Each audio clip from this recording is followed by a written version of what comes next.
The words hung in the air like cheap cologne at a charity gala, overpowering, unwelcome, and impossible to ignore. "So you're the factory worker," he said. Not as a question, but as a conclusion he'd already reached, his eyes scanning my worn flannel shirt and work boots with the kind of casual dismissal usually reserved for junk mail. I watched my daughter Sarah's face flush red across the university courtyard, watched her fiancé Tom shift uncomfortably beside his father. But I'd learned something over the years. Sometimes the most powerful response is silence. So I extended my hand to Martin Price anyway. "Robert Henderson," I said simply. "Good to finally meet you, Martin." His handshake was brief, professional, the kind you give someone you're already planning to forget. Behind him, the banner for my retirement celebration fluttered in the September breeze, honoring 35 years of excellence. He didn't seem to notice it, but I'm getting ahead of myself. Let me back up 6 months to when this whole thing started. Sarah had been dating Tom for 2 years by then. Good kid, software engineer at one of those startups downtown, the kind that has beanbag chairs and calls Friday casual day, even though every day is casual. She'd been nervous about me meeting his parents, which should have been my first clue. "Dad," she'd said over coffee at our usual Sunday spot, "Tom's parents are. They're different from us." I'd laughed, stirring sugar into my cup. "Sweetheart, I've met parents from every walk of life. I'm sure they're lovely people. His father runs Price Industries. They have a summer house in the Hamptons. His mother sits on 3 nonprofit boards." She paused, choosing her words carefully. "They're very status conscious." I'd shrugged. Status had never meant much to me. I'd spent 35 years teaching because I loved it, because shaping young minds felt more valuable than any corner office or executive title. The pay wasn't great, sure, but Sarah had grown up happy, and that was worth more than any stock portfolio. "Then they'll love your old man," I joked. "I've got status coming out of my ears. Adjunct Professor of the Year, 1997. Still have the plaque." She'd smiled, but I could see the worry in her eyes. "Just maybe don't mention you teach at the community college right away. Tom's father can be judgmental." I should have paid more attention to that word. Judgmental. The first meeting was set for a Saturday lunch at the Capitol Grill, Martin's choice. I'd shown up in my good khakis and a button-down shirt, the one I usually saved for faculty meetings. Looking back, I realized that to Martin, I probably looked like I was trying too hard. Martin and his wife Victoria arrived 15 minutes late, though the reservation had been for noon. They swept in like they owned the place, which, given Martin's apparent connections, maybe they did in some cosmic sense. Victoria wore pearls that probably cost more than my car. Martin had on a suit that fit so perfectly it had to be custom. "The Hendersons," Martin had announced, not bothering to lower his voice in the crowded restaurant. "Tom's told us so much about you." I'd noticed he looked at Sarah when he said it, barely glancing in my direction. We'd shaken hands. Victoria's grip was limp, distracted. She was already scanning the menu, probably calculating carbs or whatever people with personal trainers worry about. "So, Robert," Martin had said, settling into his chair with the confidence of someone who'd never doubted his welcome anywhere. "Tom mentioned you're in education?" "That's right," I'd said. "I teach at public school," Victoria interrupted, looking up from her menu with what might have been sympathy or might have been pity. "It's hard to tell sometimes." "Community college?" Sarah had said quietly, and I heard the defensive note in her voice that made my chest tight. "Oh." Martin had nodded slowly, the way you nod when someone confirms something you suspected.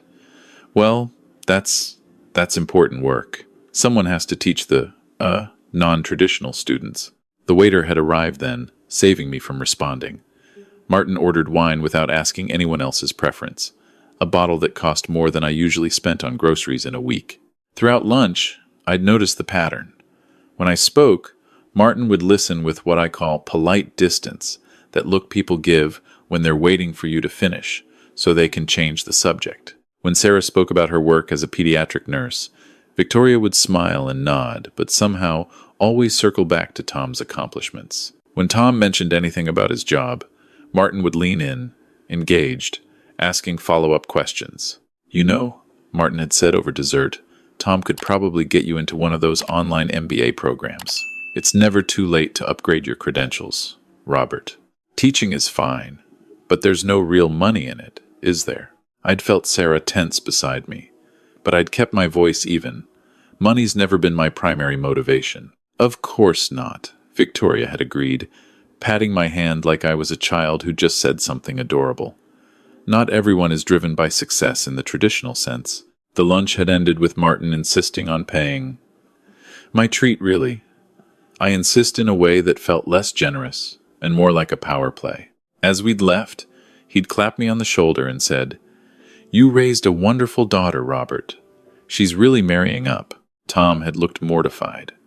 Sarah had gone quiet in a way that told me she'd heard this kind of thing before. Over the next few months, there were more interactions. A dinner where Martin explained the stock market to me like I was a particularly slow student. A birthday party for Tom's mother where Martin introduced me to his golf buddies as Sarah's father. He's in education, community college level. A holiday gathering where he'd asked, within earshot of a dozen people, whether I'd ever thought about getting a real job before retirement. Each time, I'd smiled. Each time, I'd let it roll off. Because here's what Martin didn't know. What I'd asked Sarah not to tell anyone, not out of shame, but out of a personal philosophy I'd developed over the years. I didn't just teach at the community college.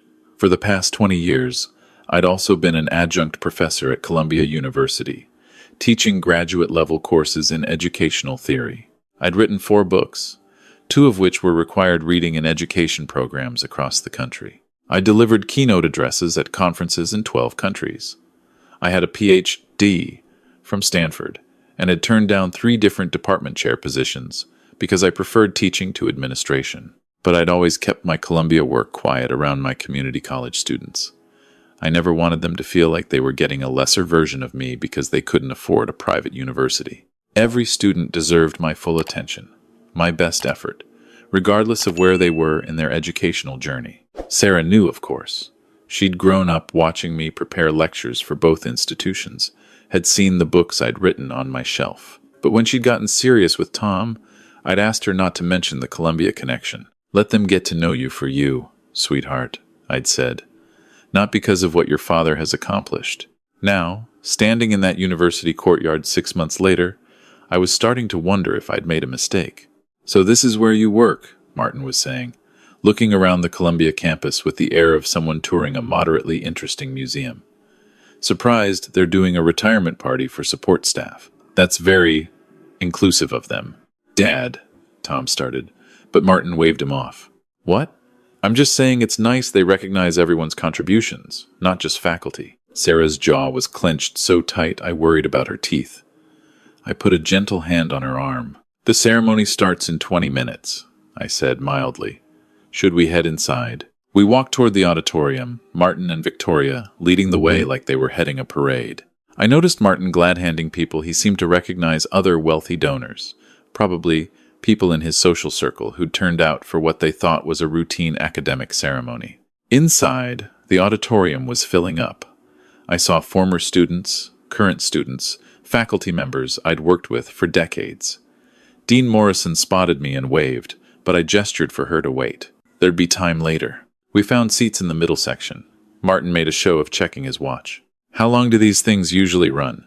he asked Tom, not bothering to lower his voice. "I've got a tea time at 4.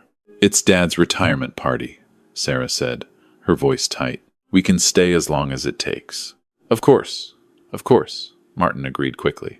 "I just meant, well, how much is there to say about someone's career in, community education?"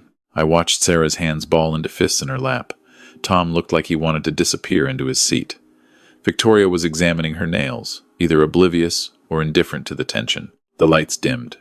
Dean Morrison took the stage. "Good afternoon, everyone," she began, her voice warm and carrying easily through the space. "Thank you all for joining us today as we celebrate an extraordinary career and an even more extraordinary human being." Martin shifted in his seat, clearly preparing for what he thought would be a short, perfunctory speech. "Robert Henderson came to Columbia University 20 years ago," Dean Morrison continued, and I saw Martin's back straighten slightly.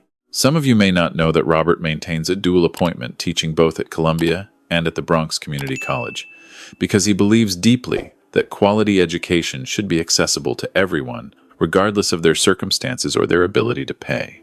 The first crack appeared in Martin's expression, a slight furrow between his eyebrows. In his time here, Dr. Henderson has transformed our approach to educational theory. His book, Teaching Across Divides, Bridging Educational Inequality in America, is now required reading in over 200 institutions worldwide. His research on learning outcomes across socioeconomic boundaries has influenced policy at the federal level. Victoria's head snapped up. I could see her mentally recalculating. Dr. Henderson's graduate seminars are legendary, so popular that we've had to implement a lottery system for enrollment. His former students have gone on to become school superintendents, policy advisors, and educational reformers across the country and around the world. Martin's face had gone pale. I saw him glance at Tom, who was carefully studying the ceiling, then at Sarah, who was watching him with an expression I couldn't quite read. Dean Morrison continued, listing my publications, my awards, my contributions to the field. She talked about my work on the National Education Panel, my consulting for UNESCO, my keynote address at last year's International Conference on Educational Equity in Stockholm. But what I want to emphasize, she said, her voice softening, is that none of these accomplishments matter as much to Robert as the individual students he's touched. Whether you're a graduate student at Columbia or a single mother taking night classes in the Bronx, Robert treats you with the same respect, the same dedication, the same unwavering belief in your potential. She gestured to the screen behind her, where photos began to appear. Me with students at graduation, me in a classroom, leaning over someone's desk to explain a concept, me at a podium in what looked like Geneva, based on the UN flags in the background. I've had the privilege of working with Dr. Henderson for 2 decades, Dean Morrison said, and I've learned that true excellence isn't about titles or prestige or where you teach, it's about how you teach, and why. Robert Henderson could have chased department chair positions at Ivy League schools. He could have taken consulting gigs that paid 6 figures. Instead, he split his time between 2 institutions because he believed that students in the Bronx deserved the same quality of instruction as students at Columbia. I felt Sarah's hand find mine in the darkness. She squeezed tight. And now, Dean Morrison smiled. I'd like to invite Dr. Robert Henderson to the stage to deliver his final lecture, The Future of Democratic Education in an Unequal Society. The applause started before I stood up. As I made my way to the aisle, I had to pass Martin. His face was frozen in an expression somewhere between shock and mortification. Our eyes met for just a second. The walk to the stage felt longer than usual. I could feel the weight of the moment, not just for me, but for everyone in that room who'd ever been underestimated, everyone who'd been judged by their clothes or their zip code or their job title rather than their character. I took my place at the podium, adjusted the microphone, and looked out at the sea of faces. Former students, current students, colleagues, my daughter, her eyes shining with tears, her fiancé, looking stunned, and Martin Price, sitting very still in his expensive suit, probably wishing he could disappear. Thank you, Dean Morrison, for that generous introduction, I began. I've spent 35 years teaching, and I've learned that the most important lessons often come from the most unexpected sources. Today, I want to talk about assumptions, the assumptions we make about people based on surface appearances, and the opportunities we miss when we let those assumptions guide our interactions. I spoke for 40 minutes about educational equity, about the myth of meritocracy, about the countless brilliant students I'd taught who'd been written off by society because they didn't fit someone's narrow definition of promising. I talked about the danger of confusing wealth with worth, credentials with capability, prestige with purpose, and I did it all without once looking directly at Martin, without mentioning the past 6 months, without any hint of anger or vindication, because the lesson wasn't about him. It was bigger than that. When I finished, the standing ovation lasted nearly 3 minutes. Students rushed the stage, current ones, former ones, some who'd graduated decades ago and flown in for the ceremony. They hugged me, thanked me, told me stories about how something I'd said in class had changed their lives, their careers, their understanding of themselves. Through it all, I kept one eye on my family's section. Tom was applauding hard, looking relieved and maybe a little proud. Sarah was crying openly, beaming. Victoria appeared to be reassessing everything she thought she knew about the world.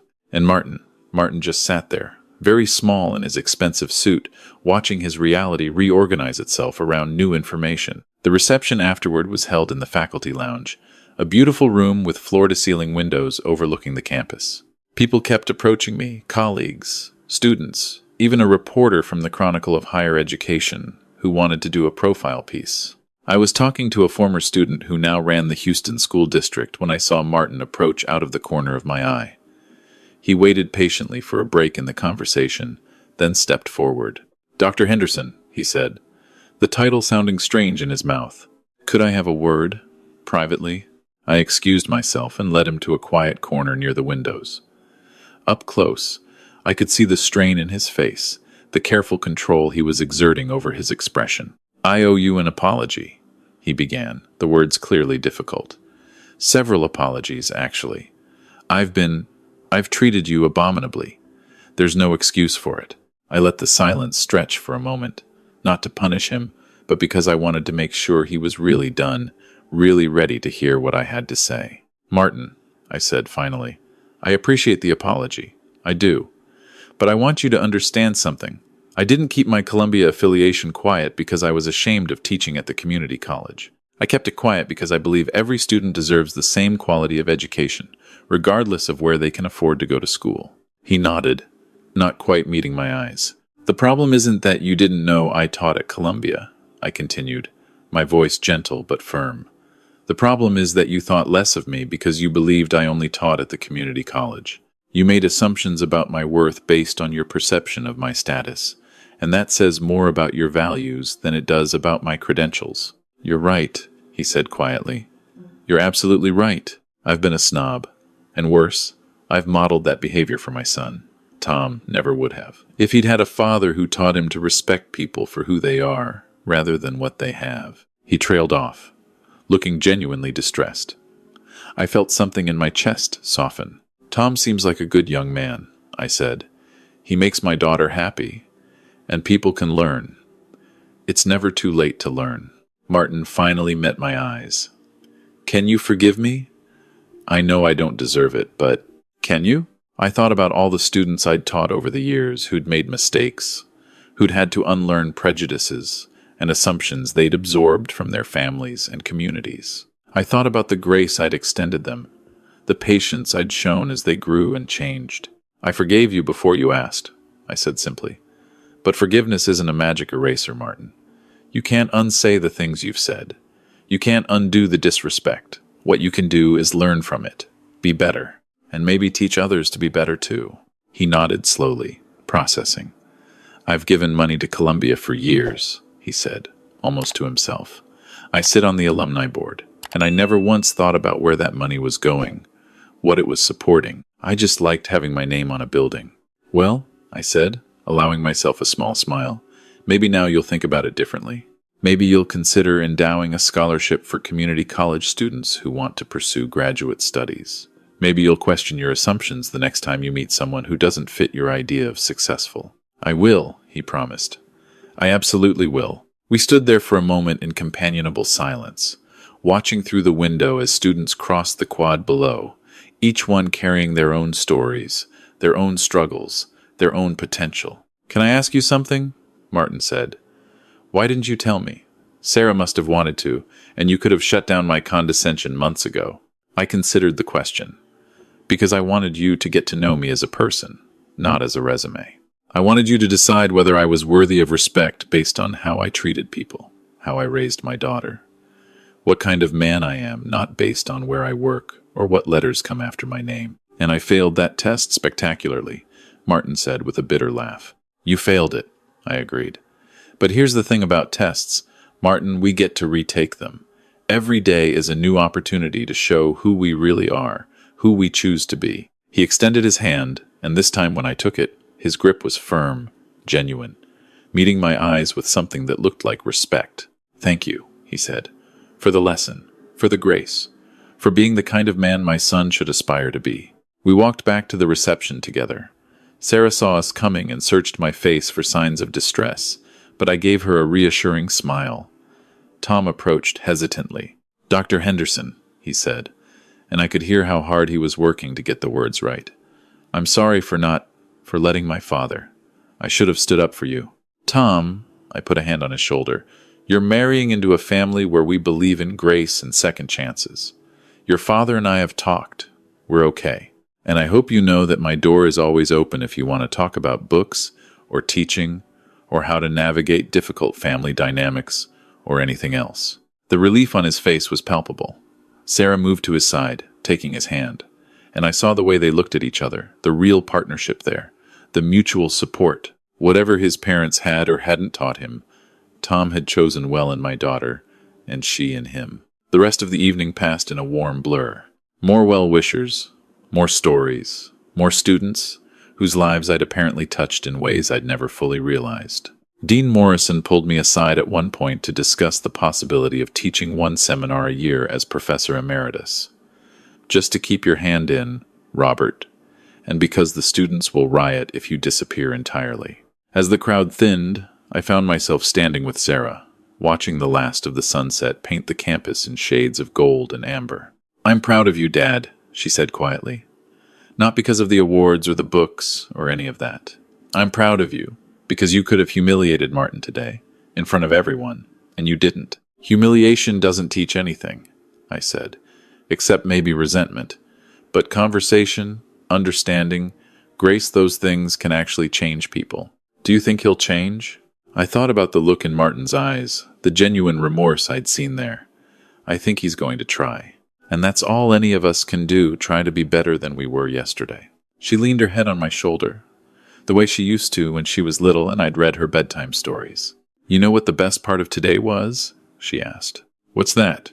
"Watching you be exactly who you've always been. Not more, not less. Just you. My dad. The man who taught me that your worth isn't determined by other people's opinions, and that the most important thing you can do is treat everyone, with dignity and respect." We stood there as the last light faded from the sky, father and daughter, comfortable in our silence, secure in the knowledge that some lessons don't need words. Behind us, through the window, I could see Martin and Victoria in conversation with Tom. Martin was gesturing, speaking intently, and Tom was listening with an expression I couldn't quite read from this distance. Whatever they were discussing, it looked important. "You gave him a gift today," Sarah said. "You gave him the chance to be better. Not everyone would have done that." "Everyone deserves that chance," I replied. "Even people who've made mistakes, especially people who've made mistakes." As we walked out of the building together into the cooling September evening, I thought about all the students I'd taught over the years, all the lessons I'd tried to impart. But maybe the most important lesson wasn't in any syllabus or textbook. Maybe it was this, that human beings are capable of growth, of change, of rising above their worst impulses when given the opportunity and the grace to do so. 3 months later, I received an email from Martin. He'd established a scholarship fund for community college students pursuing graduate degrees in education. He'd also enrolled in a seminar on unconscious bias and was volunteering as a mentor for first-generation college students. "I can't undo the past," he'd written, "but I'm trying to do better going forward. Thank you for showing me it's possible." I printed the email and put it in my desk drawer, next to my daughter's graduation photo and a note from a student who'd told me I'd changed her life by believing in her when no one else did. Because that's what education really is, not the transmission of facts or the accumulation of credentials, but the cultivation of human potential, the belief that people can grow beyond their limitations, can surprise themselves with their capacity for change. And if a stubborn, judgmental man like Martin Price could learn that lesson, then there was hope for anyone. The wedding was beautiful, by the way.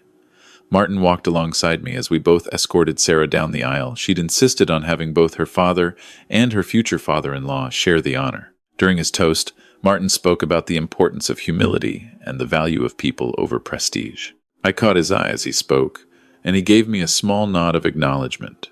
We weren't friends, not exactly, but we'd reached an understanding, a mutual respect built on honesty and growth. And in the end, isn't that what family is supposed to be? Not perfect people, but imperfect people choosing, every day, to try to be better for themselves, for each other, and for the next generation that's watching and learning from every choice we make. As I sat there at the wedding reception, watching my daughter dance with her new husband, I thought about all the years of teaching, all the students, all the lessons. And I realized that perhaps the most important lesson of all was the one I'd learned that day in the courtyard. That dignity isn't something that can be taken from you by someone else's opinion. It's something you carry within yourself, regardless of what anyone thinks or says. And that's a lesson worth passing on.